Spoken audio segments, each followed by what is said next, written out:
Bonjour et bienvenue pour ce 3e épisode de notre série de la graine à la roue.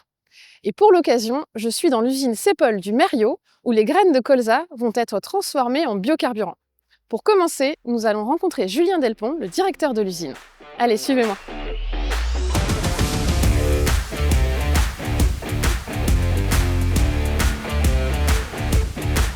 Bonjour Julien. Bonjour Marion, bienvenue sur le site du Merriot. Merci de m'accueillir sur cette belle usine Cepol. Est-ce que tu peux m'expliquer déjà pour commencer ce que fait Cepol ? Donc le rôle principal de l'usine, c'est de produire du tourteau pour l'alimentation animale.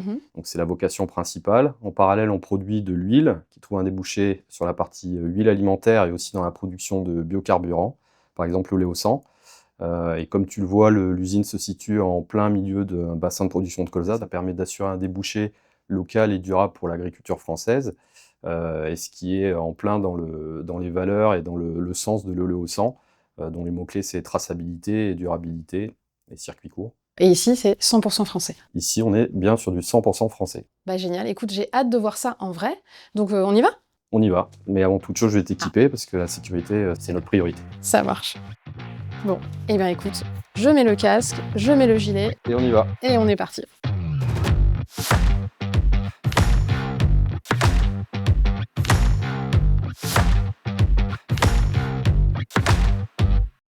Bonjour François-Xavier. Bonjour Marion. Alors, je te remercie de me recevoir ici à la réception graines.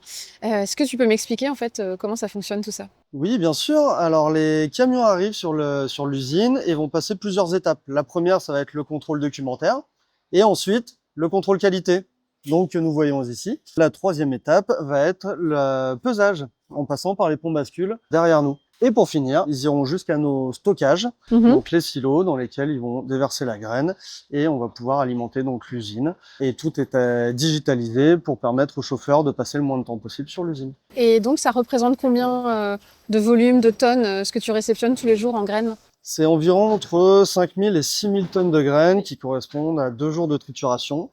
Mais à côté de ça, on a quand même 24 000 tonnes de stockage qui nous permettent de triturer pendant à peu près 7 jours. Et ensuite, donc ça part vers l'usine pour la partie production. Oui, tout à fait. Parfait. Ben, merci beaucoup François-Xavier. Merci Marion. Et maintenant, Pauline va nous expliquer comment on s'assure de la durabilité pendant toute la transformation du colza. Merci Marion. Alors nous voici aux portes de notre usine de transformation. Avant toute chose, chaque camion de graines qui arrive à l'usine est accompagné d'informations de traçabilité. Origine de la graine, sa région de culture par exemple. Si elles sont disponibles, les pratiques culturales et donc les émissions liées à la culture fournies par nos partenaires. Avant toute transformation, nous vérifions ces données pour garantir leur exactitude et leur conformité. Une fois ces données récupérées, nos graines partent dans le circuit de production d'oléosan.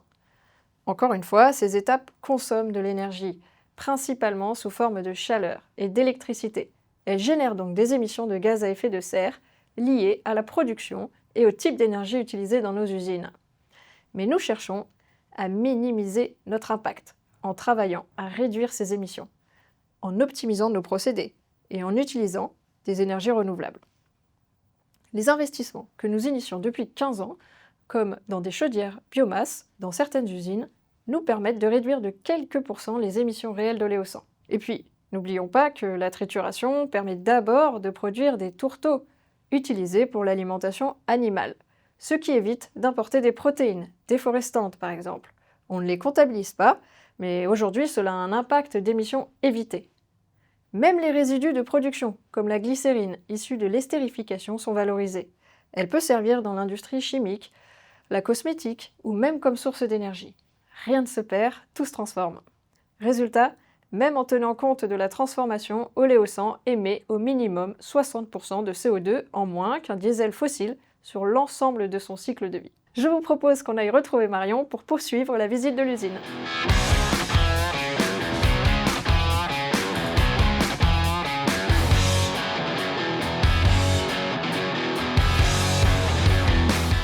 Donc là, Aurore, on est au milieu de l'atelier de trituration. Oui. Est-ce que tu peux m'expliquer ce qui se passe ici ? Les graines vont arriver des silos, vont être nettoyées par les appareils bleus que tu vois de chaque côté. Puis après, vont être pré-cuits dans cet échangeur que l'on peut voir ici. Une fois la pré-cuisson faite, on va les aplatir dans les floconneuses que l'on a là à notre droite. Donc, ces 2 gros cylindres qui vont écraser la graine. Okay. Ces flocons, après, nous allons les cuire. Donc, dans tout ce système de four que nous avons là-haut. Okay. Puis après, on va les presser via nos presses qui sont ici. D'un côté, tu vas sortir l'huile et de l'autre côté, tu vas sortir les écailles qui après seront transformées en tourteaux pour l'alimentation animale. Merci, c'est hyper impressionnant, hyper intéressant. Merci de rien. Beaucoup. Donc là, Aurore, on est juste à côté de l'atelier de trituration. Je vois qu'il se passe beaucoup de choses. Vous êtes combien pour faire tourner tout cet atelier ? Donc sur le site, on est 106 personnes, dont 35 personnes en production postée en 5-8 et 5 personnes de journée qui servent à encadrer tout ce processus. Et alors, il se passe beaucoup d'étapes. Comment vous assurez tout au long de ce processus de la qualité de tout ce que vous faites et des produits finis ? Donc tout le long du processus, on a différents contrôles qui sont faits en laboratoire de production pour s'assurer qu'on n'a pas de dérive. Au final, tous nos lots sont vérifiés par le laboratoire qui le font sous la méthode officielle, de façon à être sûr que notre production est conforme. Et pour les biocarburants, j'imagine qu'il existe des règles particulières ? Tout à fait, on doit respecter des normes précises et on se tient à cœur de le respecter ici. Merci beaucoup pour toutes ces infos. De rien, Marion.